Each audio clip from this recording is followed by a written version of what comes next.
trois points majeurs sur lesquels il faudrait qu'on bouge. D'abord, il me semble que c'est du côté du sacerdoce. Vous voyez, vous en sortez bien. C'est nous qui devons revoir notre manière. Il faut que le prêtre vive dans la société. La première qualité du prêtre, normalement, c'est la sociabilité. Il doit vivre avec les êtres qui lui sont confiés, et on doit le voir. Et ceux qui ne veulent pas de lui doivent quand même l'apercevoir. D'où la nécessité, pardonnez-moi de dire cela, mais de la soutane. Pardonnez-moi, la soutane ou un signe distinctif, mais au moins que le prêtre soit reconnaissable, parce que sinon, ça veut tout simplement dire que nous nous adressons simplement à ceux qui sont du sérail, à ceux qui nous connaissent déjà. Le grand drame aussi pour nous, ce serait de vivre entre nous. Ça, c'est extrêmement dangereux. En vase clos, il faut au contraire qu'on se mélange.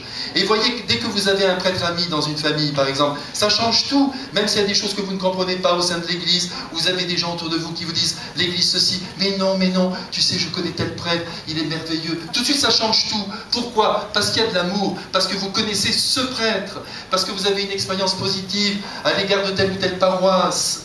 Il faut donc que le sacerdoce, je pense, reprenne sa place au sein de la société, qu'on voit le prêtre marcher dans la rue, qu'on le voit attabler à des bars, comme disait Aragon, ceux qui vivent sans amour sont dans les cafés, disait Aragon. Alors il faut que les prêtres y soient aussi. Il faut qu'on nous voit, qu'on prenne notre petit café. On est comme tout le monde, et on n'a même pas besoin de parler de Dieu. Ça se voit. On est à lui, on peut parler de beaucoup de choses, et puis tout d'un coup, croyez-moi, tout de suite ça passe dans le cœur. Immédiatement, la personne vous pose la question qui la préoccupe, la situation qui la blesse. C'est très important que le prêtre reprenne sa place dans le champ social. Ça, voilà une première décision. Mais malheureusement, personne n'accepte cette remise en cause radicale. Vous savez, pardonnez-moi, ça me vient maintenant à l'esprit, mais devant la rade de Toulon, lorsque Bonaparte était là, vous me pardonnez de parler de lui, hein? Bon, c'est pas grave, de temps en temps, il faut aussi mettre en lumière les grands. Eh bien, Bonaparte est là, il voit que les Anglais sont en face, il n'y a plus rien à faire, tout le monde est dépassé, il dit « laissez-moi faire ». Je ne suis pas Bonaparte, hein? Mais enfin, le danger est là, le danger est là. Laissez-moi faire, il change l'orientation des canons et il gagne. Moi, je pense qu'il faut changer l'orientation, non pas des canons, mais de notre manière d'aimer. Il faut qu'on se mélange, il faut que le prêtre soit présent et qu'on sente en lui cette dimension surnaturelle.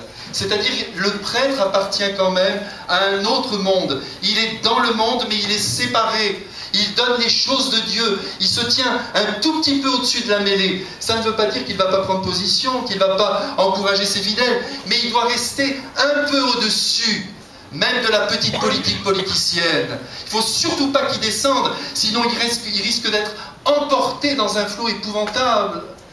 Et il se sera trompé de combat. Non, il faut que le prêtre reste un peu en dehors. Lui, sa charge, c'est d'annoncer la foi, c'est de rendre Jésus présent dans l'Eucharistie, c'est d'être présent dans son église et dans les rues. Il faut qu'on le voie, voilà. Il ne faut pas qu'il soit calfeutré dans sa maison. Si déjà le prêtre arrive à vivre cette présence d'immersion avec son identité, alors regardez, c'est la première fois que je précise des choses comme ça, identité et intégration, c'est réussi. Et s'il devient l'ami de tous ceux qui sont autour de lui, parce que c'est vite fait pour faire amitié, même avec des musulmans, avec des gens qui sont loin de la foi, avec des gens qui se proclament athées, moi je n'y crois pas. Il n'y a pas d'athéisme. Il n'y a que des a priori qui bloquent les esprits. Mais si vous vous approchez par l'amour, par la gentillesse, par la bonté, et n'allez pas me dire qu'il faut je ne sais quel charisme, la bonté, tout le monde l'a reçu le jour du baptême. L'amour du Christ en nous, qui nous permet de comprendre les êtres, de les suivre, de les estimer, de sentir qu'ils sont sur un chemin, de ne pas leur balancer la vérité sans tenir compte de la matière de ce qu'ils sont. Ça marche. Donc, première modification, le prêtre, si vous voulez, il faut une remise en cause radicale, mais je ne sais pas comment cette chose pourra se faire. Parce qu'il faudrait que l'épiscopat, et quand je dis ça, je le dis très humblement, parce que je vous dirai tout à l'heure, quand vous lirez ce livre, non, je ne vais pas tout vous dire, mais dans ce livre, à la fin, j'explique que le prêtre est un pauvre homme, faillible, pécheur, mais que Dieu s'en sert. C'est pas sa sainteté qui fait le travail, c'est la sainteté de Dieu à travers sa propre personne. Mais n'empêche qu'il est l'image de Dieu dans la société. Et que par conséquent, quand un prêtre est aimé, c'est toute l'Église qui est aimée. Et quand il y en a un qui est détesté, toute l'Église est détestée. Donc, première chose, la présence du prêtre, bien signifiante, avec son amour, sa gentillesse, sa bonté tous les jours. Ensuite, l'autre aspect, parce que c'est notre carte de visite, la liturgie.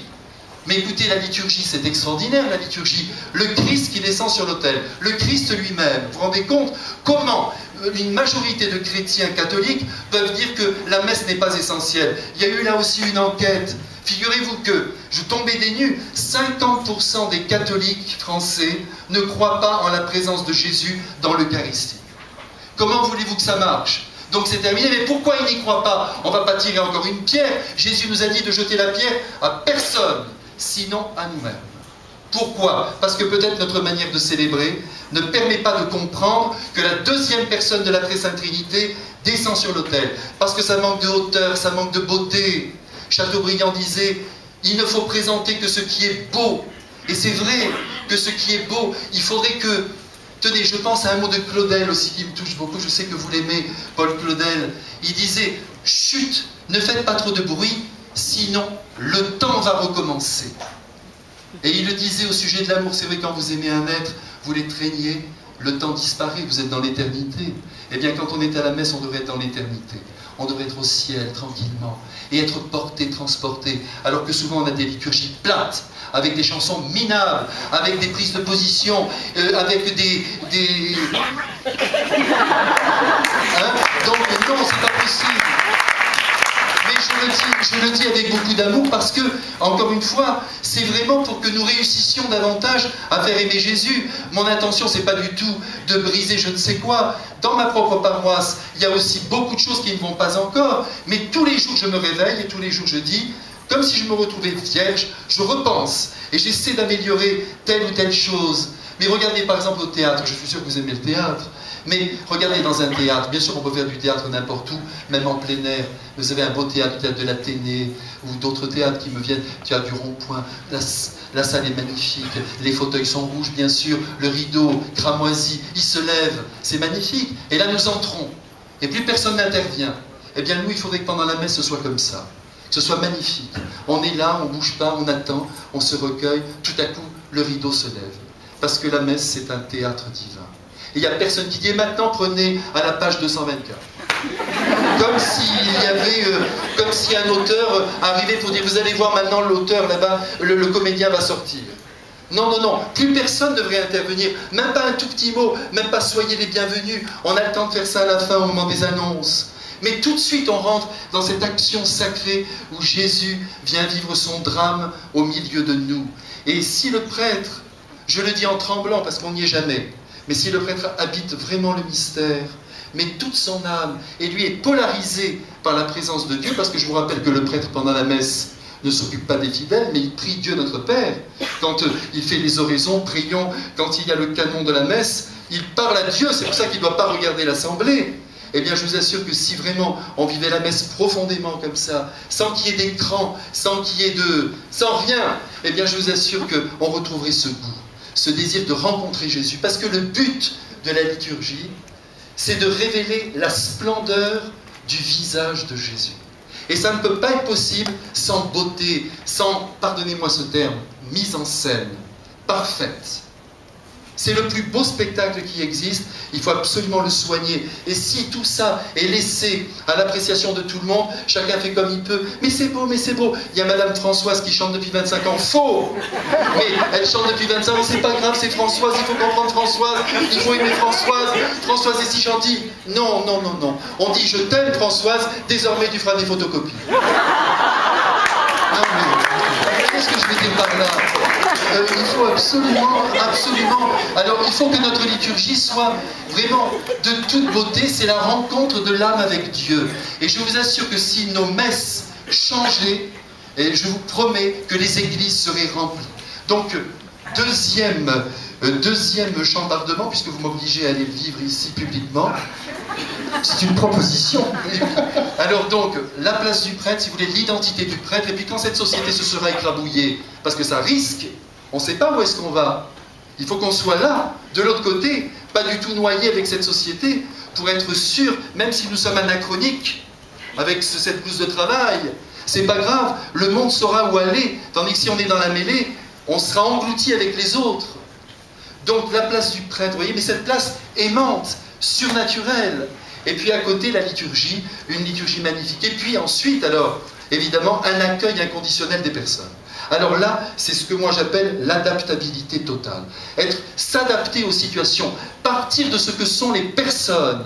Par exemple, quelqu'un me dit, j'aimerais être baptisé, mais je ne peux pas, parce que je ne peux pas venir à toutes les réunions, c'est très compliqué. Ah non, non, non, non. Si vous voulez être baptisé, il faut montrer que votre démarche est importante, et voilà, c'est fini. Et on va peut-être éloigner quelqu'un qui pendant 40 ans ne voudra plus entendre parler de l'Église. Tout simplement parce qu'on n'a pas été capable de s'adapter à la personne. Moi je crois que le moment est venu de jeter par-dessus bord, puisque j'y suis, le prêt-à-porter et de faire du sur-mesure. Il y a des êtres, en 3 jours on peut les baptiser. Parce qu'ils ont réfléchi, ils ont compris, ils aiment Jésus. Tac! Et puis, qui a besoin d'1 an, qui a besoin de 2 ans, veut approfondir davantage, on attend. Mais en tout cas, je souhaite de tout cœur que soit libéré pour tout prêtre la possibilité, soit accordé à tout prêtre la possibilité de baptiser quand il juge que la personne est capable de recevoir ce baptême. D'ailleurs, j'ai été très très heureux, M. Maillot, de voir dernièrement un article du cardinal Bergoglio. Vous voyez, donc, c'est pas que je m'abrite derrière l'autorité, mais quelquefois c'est vrai que je me sens un peu seul. Mais là, j'ai vu l'archevêque de Buenos Aires, il plaide pour qu'on baptise largement, en tenant compte de ce que sont les personnes. Ils ont même organisé des messes où ils ont donné rendez-vous un quart d'heure avant à des tas de gens qui n'étaient pas baptisés pour de multiples raisons. Ils ont expliqué un tout petit peu et au cours de la messe, en avant. Et tout le monde a été baptisé. Et tout le monde maintenant continue. Tandis que si vous braquez les personnes, au lieu de rencontrer la joie du Père Céleste, mais oui mon enfant, tu viens maintenant, tu vas recevoir le baptême. Vous vous rendez compte ce qu'est le baptême? Normalement le baptême assure la vie éternelle. Au lieu de le refuser au nom de je ne sais quel principe, on le sauve en l'accordant. Et une fois que c'est accordé, je vous assure que les personnes ne partent plus et elles restent. Et il y a ici dans cette assemblée, pardonnez-moi même si je ne vous regarde pas trop parce que je ne vois pas très bien de loin, mais c'est pas grave, eh bien je peux vous assurer, je vois déjà 2 personnes ici que j'ai baptisées à toute vitesse et ils sont fidèles à la messe du dimanche et un d'entre eux tous les jours.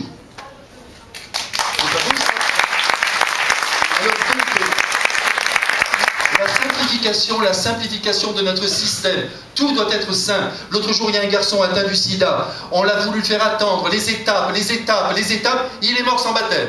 Voilà. Et maintenant, une maman qui m'a écrit cette semaine pour me dire que sa petite fille de 6 ans, tout le monde, elle était toute petite, personne ne voulait la baptiser. Trop petite, l'éveil à la foi, le catéchisme, il faut qu'elle comprenne. Toujours la connaissance. Elle est morte à 6 ans sans baptême. Ça devrait nous faire pleurer. Tout ça à cause de nos petits systèmes qui ne viennent ni du pape, ni du Saint-Esprit. Alors là, croyez-moi, ça me fait beaucoup de peine en disant cela. À mon avis, il faut donc viser cette grande simplification, que le prêtre soit le premier à déterminer qui doit recevoir le baptême, qui est prêt pour communier. C'est pareil pour communier. Une fois qu'on croit que Jésus est dans la Sainte Hostie, on n'a pas besoin de faire 3 ans de catéchisme. Toujours cette connaissance des docteurs en théologie. Oui, il en faut, surtout pour ceux qui vont enseigner, des licenciés, tout ça, mais tout le peuple de Dieu n'a pas besoin d'être docteur en théologie. Nous avons besoin d'aimer le Christ et de le montrer par notre bonté, notre charité, notre accueil, notre compréhension. Ça, c'est capital. Et attention de ne pas trop théoriser. Pardonnez-moi, mais puisque j'en suis là, je vois même par rapport à tous les problèmes qui nous agitent aujourd'hui, il est évident que nous faisons bien de dire au gouvernement et à toutes ces instances que ça ne va pas ce qu'ils sont en train de préparer. Pardonnez-moi, mais je vous dis ce que je pense. Mais en même temps, il faut faire bien attention aux personnes avant de dire le plan initial de Dieu, c'est de vivre de telle ou telle manière. Oui, mais si une personne ne peut plus être dans le plan initial, pardonnez-moi de prendre cet exemple, mais normalement le plan initial de Dieu, c'est que nous ayons 2 bras. Bon, vous en perdez un, vous n'êtes plus dans le plan initial, mais qu'est-ce qu'on dit à son petit qui n'a plus qu'un bras? On lui dit, avec ton bras, tu vas faire quelque chose de beau, et Dieu a un projet sur ta vie. C'est pas le même projet que pour les autres, mais il y a un projet pour toi. Et c'est cette compréhension profonde des personnes qui fait que Jésus est aimé. Aujourd'hui, personne ne peut comprendre pratiquement, dans ces 98%, la morale catholique, c'est impossible, pourtant elle est belle, c'est la morale du bonheur. Personne même ne peut aimer le pape, c'est pas possible, parce que c'est trop éloigné. Mais qui découvre Jésus, qui lit son évangile, qui comprend les intentions du Père Céleste, finira par aimer le pape, par comprendre la morale de l'Église, voyez. Mais il faut partir par le cœur, qui est notre Seigneur Jésus-Christ, et qui est sa mère, la Sainte Vierge, qui ouvre grand ses bras aux personnes, quelles qu'elles soient. Je crois qu'il faut vraiment, voyez, au-delà de la vérité à transmettre, il faut la transmettre, cette vérité, Mais il faut l'adapter aux personnes. D'ailleurs, quand dans vos familles, il y a quelqu'un qui marche comme ça, même, je sais pas moi, votre petit, il a décidé de ne pas se marier, ça vous fait souffrir. Mais vous ne le rejetez pas.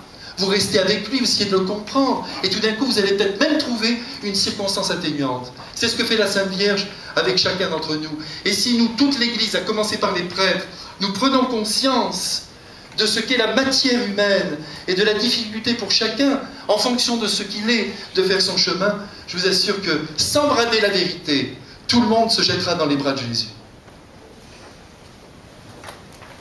Merci, Nicolas.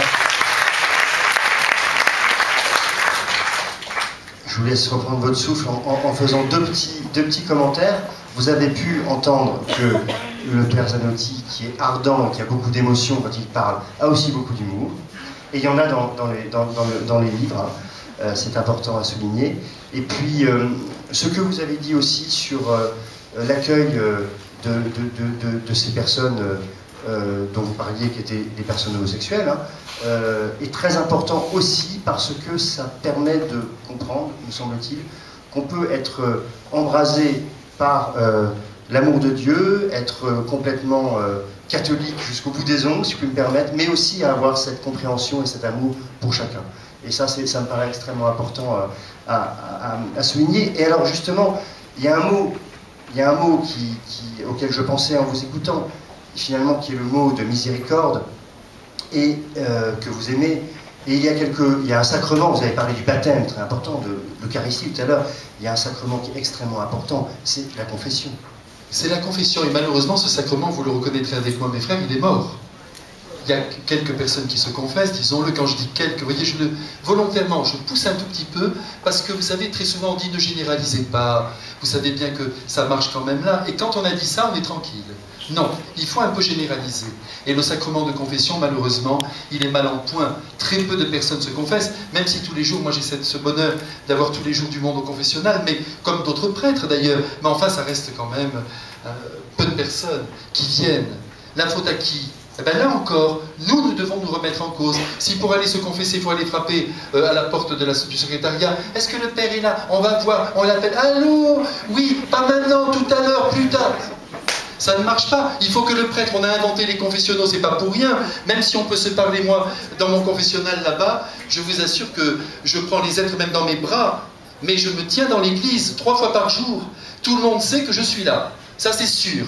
Alors, donc, c'est une facilité. Puis quelqu'un qui arrive dans l'église, il trouve la petite lumière, il dit, tiens, il y a un prêtre. Et si jamais ce prêtre a la gentillesse de faire un petit sourire, parce que c'est quand même ça, c'est quand même l'amour. Je vous rappelle que Jésus, il n'agit que dans des liens humains. Il ne plaque pas comme ça. Il parle avec la Samaritaine, il parle avec Zachée. C'est extraordinaire. Vous vous rendez compte que les pécheurs recherchaient sa présence. Moi, quand je pense à ça, je suis fou. Je me dis, mais tous ceux qui sont éloignés de Dieu devraient me chercher, puisque normalement le prêtre, je tremble encore en vous le disant, c'est un autre Christ dans le monde, comme tout chrétien d'ailleurs, mais le prêtre d'une manière particulière. Il faudrait que ceux qui sont le plus éloignés de la foi nous recherchent. Alors s'ils ne nous trouvent pas, ils rentrent dans une église pour voir les voûtes. C'est bien beau les voûtes, mais si tout d'un coup ils voient la petite lumière, le sourire du prêtre, son étole, et puis le prêtre est là, et puis il est accueillant, hop, en avant. Écoutez, j'étais l'autre jour à la gare de Lyon. Hein, je m'arrête, là, j'attendais mon TGV, je m'assois sur les fauteuils en fer. Vous savez, les fauteuils en fer qui sont tous attachés. Il y avait une dame à côté de moi, je voyais qu'elle me regardait comme ça. Et puis, tout d'un coup, je me tourne vers elle, elle me dit, vous savez, j'ai tout envoyé en l'air il y a 40 ans. Je lui dis, mais attendez, ne vous en faites pas, c'est pas grave, je vais vous confesser. Alors elle m'a dit sur le moment, mais comment? Je lui dis non, vous allez voir, c'est moi qui vais vous dire vos péchés. Et alors là, tout doucement, on était ensemble. Et d'abord, on a parlé encore 2 petites minutes. Elle m'a parlé de ses enfants, je ne vous en dirai pas plus parce que je l'ai confessé. Et à la fin, tac, tac, tac. Elle était heureuse comme tout, hop, elle est restée sèche comme ça sur son... Mais remplie d'amour, j'en suis sûr, et heureuse comme tout. Mais plusieurs fois. Et vous voyez même, pardonnez-moi, mais puisque j'y suis, j'étais dans le bus là. Il y a une dame qui vient vers moi, elle me dit, mais...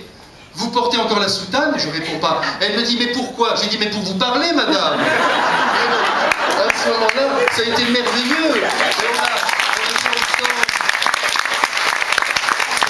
Et c'était sensationnel, on a passé un moment merveilleux. Elle riait, elle m'a raconté sa vie. Et en avant, un peu plus, et je l'ai confessé aussi. Enfin, il fallait descendre quand même. En tout cas, qu'est-ce que vous m'aviez demandé déjà? C'est absolument peu. Oui. C'était quoi ma question? La confession. La confession. La confession. Donc, il faut évidemment que le prêtre soit présent dans l'église. Et puis surtout, moi j'en profite, je vous dis mes frères bien-aimés, puisque là, hein, on est ensemble, pour vous dire qu'il n'y a rien de plus beau que la confession. Vous voyez, moi-même hier soir, avant de venir, comme je savais que j'allais venir vous voir, je me suis confessé, pour venir devant vous à peu près correct. Parce que sinon, vous savez, ça devient vite noir en nous. Il ne faut pas se faire d'illusions. Et quelquefois, moi j'ai noté aussi que lorsqu'on est très triste, très souvent on n'est pas bien, on est nerveux, alors on fait payer ça un peu à sa femme, à son mari, à ses enfants, à l'entourage, ça va pas, ça va pas. Vous savez, c'est mystérieux l'inconscient quand même. Hein.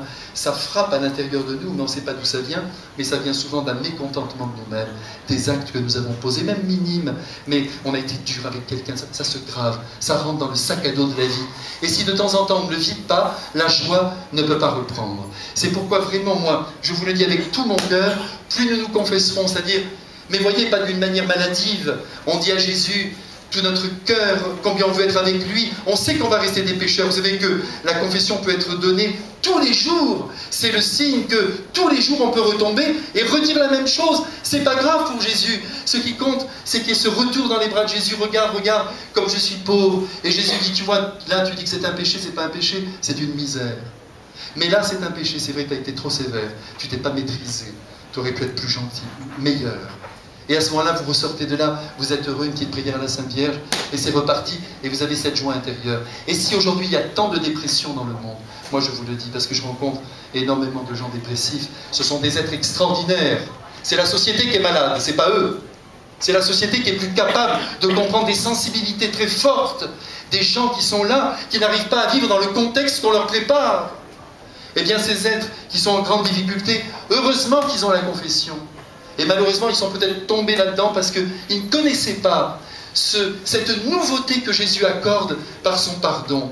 Alors moi, je vous en supplie, vraiment, n'ayez pas peur de demander pardon. Ne vous occupez jamais de savoir si le prêtre vous juge pas. Le prêtre, il est heureux, normalement, de donner ce grand pardon. Et il faudrait donc que tous les prêtres soient présents dans les églises et qu'on l'annonce officiellement. C'est ça notre travail. Qu'on donne des sandwichs aux pauvres. Oui, bien sûr. Et d'ailleurs, qui en a besoin? Et normalement, on ne doit pas le dire. Normalement, notre charité devrait être cachée. On n'a pas à en parler, on n'a pas à avoir un micro sous le nez pour parler de ce qu'on fait dans l'ordre du bien. Mais au-delà, même ce sandwich d'ailleurs, qui s'intéresse au clochard en lui demandant « mais tu t'es confessé, tu as communié un jour dans ta vie ?» Et puis tout d'un coup vous êtes étonné, ce clochard il lui dit « j'aurais tellement voulu faire mon baptême, j'en ai baptisé un comme ça, un garçon de la rue, mais si vous avez vu dans quel état il était, et quand j'ai été devant lui, je lui ai dit bien sûr je vais te baptiser, couvert de tatouages et tout, mais un beau regard, un enfant, quand je vois même tous ces clochards, je me dis mais dire qu'ils ont un papa et une maman, c'est quand même inouï. Alors si moi je ne suis pas leur papa et leur maman, qui va s'en occuper? Eh bien je revois ce garçon devant moi, et quand je lui ai dit, tu sais maintenant on est arrivé au moment de ton baptême, il m'a répondu, oh j'attends ça depuis que je suis gosse.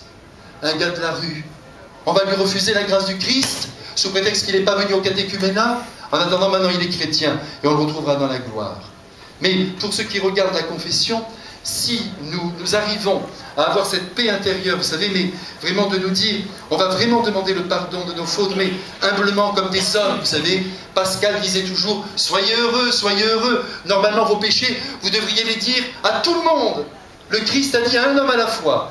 Donc c'est déjà pas mal. Mais allez-y franco, videz le sac et vous aurez la joie. Et vous repartirez. Et même si le prêtre, vous le croisez dans la rue, c'est pas grave, parce qu'il ne se rappelle absolument pas de vos péchés, parce qu'il n'y a rien d'original dans le péché. C'est toujours les mêmes. Oh là là, c'est épouvantable d'ailleurs pour le prêtre. Mais en même temps, comprenez bien que ce sont là des clés essentielles, des clés pour la joie, des clés pour la paix intérieure.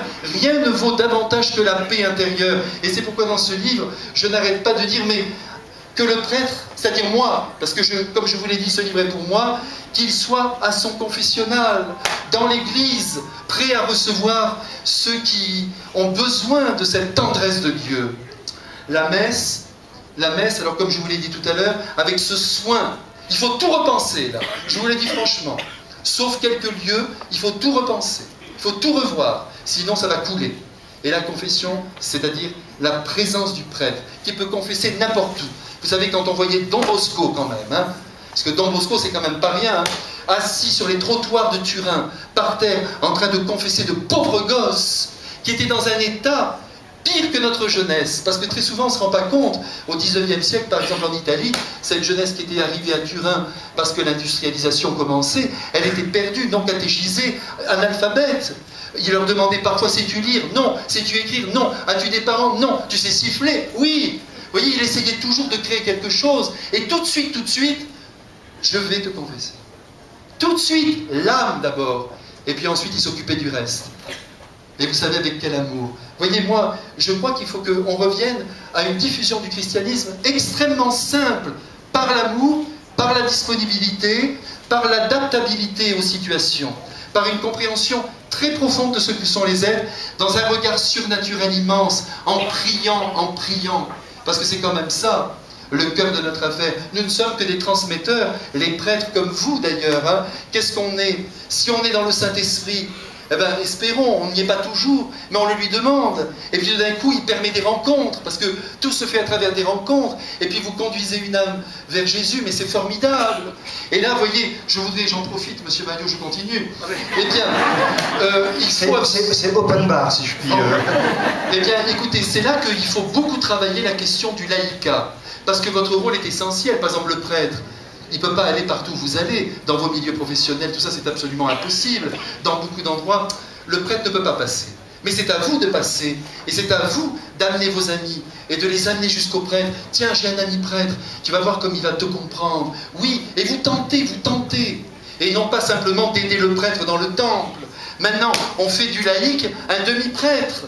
C'est une erreur. S'il y a des gens qui ont du temps, qui peuvent faire du catéchisme, c'est magnifique, attention, qui peuvent t'aider pour tel ou tel service, mais attention, le but quand même des fidèles baptisés, c'est d'aller chercher dans le monde leurs frères par leur amour et de les transporter dans le cœur du Christ. Et je vous assure que même si on est peu nombreux, si tous on faisait ça, les églises seraient pleines. Dès que je vois ces gens-là, vous savez, je me dis c'est formidable, j'ai le public de Saint-Paul. Et alors là, ils ne connaissent rien, ils ne savent rien. Et là, je suis tellement heureux de leur apprendre le rudiment. Tandis que très souvent dans nos milieux à nous, mais dites-moi que c'est la vérité. On n'est pas content quand les gens nous disent quand on a l'impression qu'ils ne comprennent rien, qu'ils n'ont plus aucune idée de la foi. Oh, mais comment est-ce possible? Comment on est tombé bas? Oh, non, c'est pas bon. Il faut dire non. Je vais en profiter, Jésus m'envoie cette personne pour tout lui rapprendre, même le signe de croix, puis en lui montrant combien cette personne est attendue par Dieu, parce qu'après la mort, c'est quand même ça la question. Il faut qu'on soit tous ensemble pour la fête éternelle. Il faut que personne ne manque. Et a priori, Jésus a dit qu'il allait juger avec beaucoup de miséricorde les plus petits, c'est-à-dire ceux qui ont été abandonnés, personne ne leur a parlé, ceux qui étaient loin de tout. Donc, on ne s'inquiète pas trop pour eux. Mais nous, il faut quand même qu'on fasse un petit effort pour faire connaître Jésus à tout le monde, même aux musulmans, à tout le monde. Jésus a dit, allez de toutes les nations, il n'a pas dit, allez de toutes les nations, sauf... Il a dit, allez partout, faites connaître. Pourquoi? Parce que imaginez, mais là on est entre nous, là, hein, faut pas que ça sorte de la région de Paris, hein. Si demain un musulman, par exemple, et quand je vous dis ça, tous les jours je prends mon café avec des musulmans, on est heureux comme tout, ils respectent l'homme de Dieu. D'ailleurs, heureusement que j'ai ma soutane, ils me disent mon père, tandis que les petits Français, ils ne me le disent pas, c'est moi qui les reprends, mon père. Ils me disent, oui, mon père, excusez-moi, oui, je dis pas grave, c'est pas grave. Bon, mais nos frères musulmans, eux, eh bien, ils sont en difficulté, parce que vous savez que dans leur doctrine, dans le Coran, malheureusement, et moi je vous dis, vous vérifierez. Il y a des appels au meurtre dedans, bon voilà. Donc quelqu'un peut peut-être prendre ça au sérieux et tuer quelqu'un, aller en prison. Ben, on veut lui éviter ça. Ou alors ne te fais jamais un ami du juif et du chrétien, ça y est. Alors si jamais on lui dit, non, non, regarde, on essaie de lui montrer que l'amour de Jésus est grand, eh bien il est heureux. Et voyez, avec nos frères musulmans, vous allez voir, on va avoir des surprises. Hein. Parce que beaucoup d'entre eux, moi j'en ai baptisé beaucoup déjà, mais beaucoup d'entre eux sont attirés par Jésus.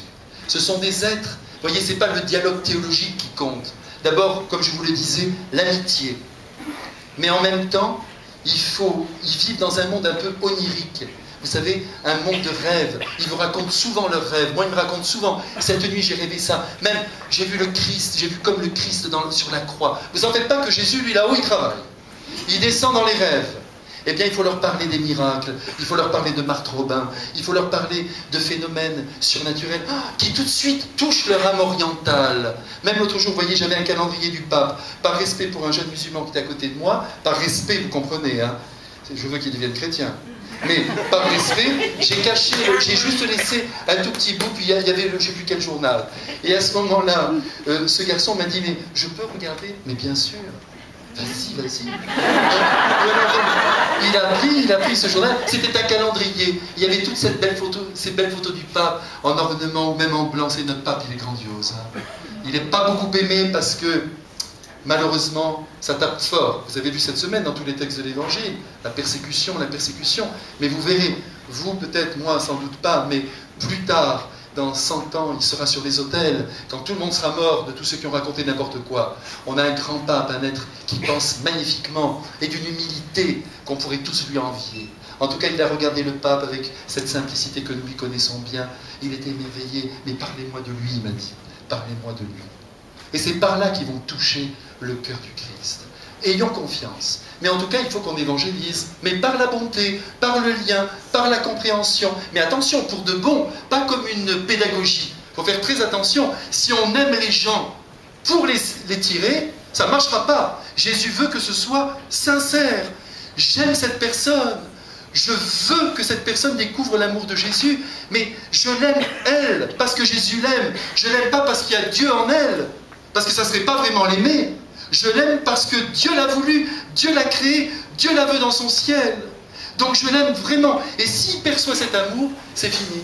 Il se rendra à l'amour de Jésus. Il ira chercher la source.